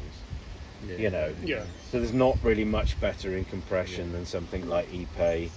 Like you stick some bamboo in the middle, it speeds it up, because the bamboo, the middle's not really doing very much. So the lighter you can have in the core, the better, as long as it takes shear. It's shear like strength. that combo, isn't it? And like you can basically put a piece of bamboo on the back, and there is no bad bamboo, you know, and you can murder a piece of bamboo and you can shorten it and stuff like that. So you can have like a super performance bow. But what people do is they do something either when they glue in reflex into it as well, and they'll pre-stress the layers, so they'll put them in a different, so it's actually storing energy that you could never do with a self bow. So you can make like super fast laminates, and they're cheap as well. Half the price. Half the price, you know. Yeah, exactly. Yeah, I've been getting into offstage belly bows, and I've had some really nice results with that. Yeah. Nice shooting bow. Little bit shocky, but it's heavy. but you know. For the weight, it tends to give you just a bit more than some like lemonwood or something. Yeah, you know, yeah. For the amount of effort in, it's you know, and a few more a lot feet back. per second than lemonwood or something like that. And I mean, you can get like, if you're interested in making your own, it doesn't take too much to glue up a stave. You can get Ipe, which they make hardwood decking from. You know, if you get Massa and Duba, I wouldn't get Ipe. Massa and Duba is always straight. You can get some crazy grain on. You can find it. Yeah, it's not that hard though. I haven't had a look in a while, but Right, I had right.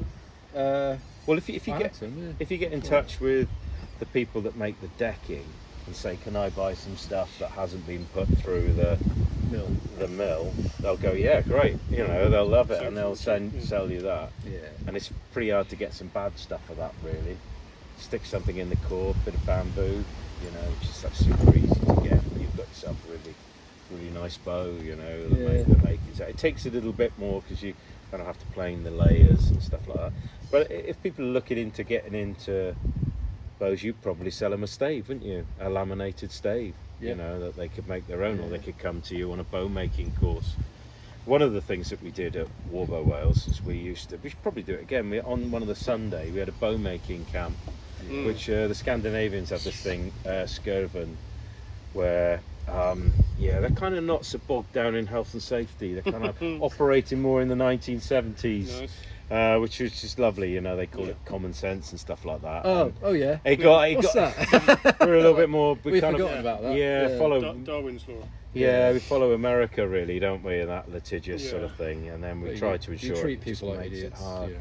Yeah, so we used to have a go blacksmithing, which was great, and then, you know, the insurance companies got more risk averse, and we decided it was time for things, which was a shame actually. So people would come and make bows, and that was great. You know, we had the Czech guys from very talented arrowsmith there was making stuff, and they're making some lovely things. Maybe we should do it again. I don't know. They managed to get away with the cheese rolling somehow, don't they? Right? We should, and it can't be as dangerous as that. Just sign a disclaimer on your way in, and jobs are good. But I mean, you know, working with hand tools, with staves. I mean, come on, you know. You might get a splinter. Yeah, exactly. Oh, no. Can't be any worse than cutting your hedge, can it? No. You know? Probably a lot safer, actually. Probably a lot safer, you know. And that was really good. And that used to, and we would sell staves for virtually nothing. People could have a go. Brian got a load of really nice elm staves in, and they were sort of going for like 20 quid a stave or something like that, you know. We were doing stuff like that. And even if you don't end up with a usable bow at the end of it, the process of finding out, and it gives you a better appreciation for the bow you do have, the whole process that goes on, the craftsmanship involved. Yeah, you probably end up with something usable, but even, I'm just thinking from my own perspective, if I bollock something up, then it's kind of... But I mean, we all started out with like stuff like that over hedge, willow, or like I first bow I made was I think it was out of my dad's bean poles. You know, we made them out of bamboo bean poles. I remember making arrows out of bean poles. I got some second-hand flat bow thing when I was about 8 or 9. Yeah. Shooting that in the back garden, found some more bamboo bean poles, put some dart flights on the end shop and the front of it on, and away I went. Yeah, I mean, amazing place to go is the museum at Somerset Museum, which has got the Mere Heath bow and also the Edmonton Birtle bow. Have you seen that? A little tiny yew longbow, Neolithic longbow in there that they've done a really, I mean, it's back in the day, but they've done a really horrible job of drying it out.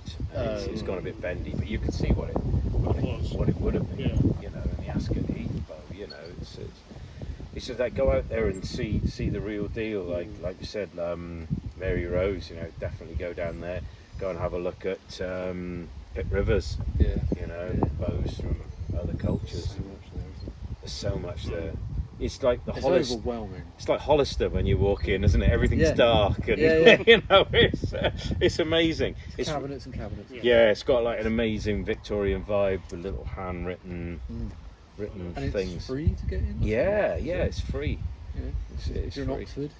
Yeah, I'll have a look at that. You know. Yeah, when they're on my honeymoon. Did you? Did you? Yeah. And That's did. a good sign when you can take your Yeah. wife to something That's like what that, we did. isn't it? And For a whole day, we walked around and went to the Ashmolean as well. yeah, And we fantastic. were knackered by the end of the day. Yeah, Just like, fully cultured out, Yeah. I should imagine. No time for romance on the honeymoon. no, there wasn't. Yeah. I think we walked 15 miles that day. Did you? Yeah, I think like on this, you worked it out on your watch, whatever we had at the time. That's when you wish you were I Segway, know. probably, Tim, Yeah. wasn't it? That one has spared your legs. Then. Carry me. Like Mall Cop going around the Louvre Yeah. or something like that, you know. Yeah. That was my good full though, feet. because you've got King Alfred's jewel, which was Yeah. Amazing. It's a point. What is it called? The for pointing out. They had a little ivory pointer. It's for pointing out when you're reading the Bible. Oh yeah, That yeah. thing. I think that's right. Yeah. It begins with A. Drums. I I don't can't know. remember. I can't This remember was now. 6 years ago now. Yeah, they've got some, and they've got the Courtfield cabinet with carvings of crossbowmen on it as well, which is really interesting. I mean, I quite like making crossbows as well. I did see a few. In your Yeah. I do like making crossbows. I've only made them out of with wooden prods. Really, I've never really gone down metal Steel, prods. It's probably there you have to really be into the tempering and so on, you know. But some of the deeds are incredible. I remember reading in Payne Galway's book, and he was an Edwardian gentleman, and he shot an arrow across the Menai Straits 450 yards. He had a siege crossbow. It was just a prod. He remade the stock. Yeah. But he shot a quarter-pound bolt, 450 yards, siege crossbow. yeah. I think it's had something like 1,500 pound draw weight. Only a short draw, probably about 4 inches. Yeah. But It's enough. yeah, it's enough. Ferocious. It's enough. Yeah. And it's just when you shoot one, it's just really exciting. It gets boring quickly. You keep coming back to the bows. Yeah. But there is something about it, you know. And you hear that that, and it. When you shoot a gun, it's got recoil, but that has forward coil. And it just feels really weird. It throws like a the- boat does. Yeah. Yeah. You don't hold onto your boat. It goes. Yeah. And Keep grab sometimes onto it. I've roved with it Yeah. with a longbow. Not something to do with long grass, I can tell you, because it's not unless you've got a really good sense of humour and lots of bolts. But it is good fun to do. So if anyone wants to come to the shoot and shoot the Devil's Engine, Yes. they're perfectly welcome Spurred by to customers, do that. yeah. I've not heard that. Yeah. That's a good one. Yeah. Do you want to do a bit more shooting, or? Yeah. Are you going to have a little shot? Yeah. Don't get with that. What do you fancy shooting? Something I can't miss. We got the rubber mat.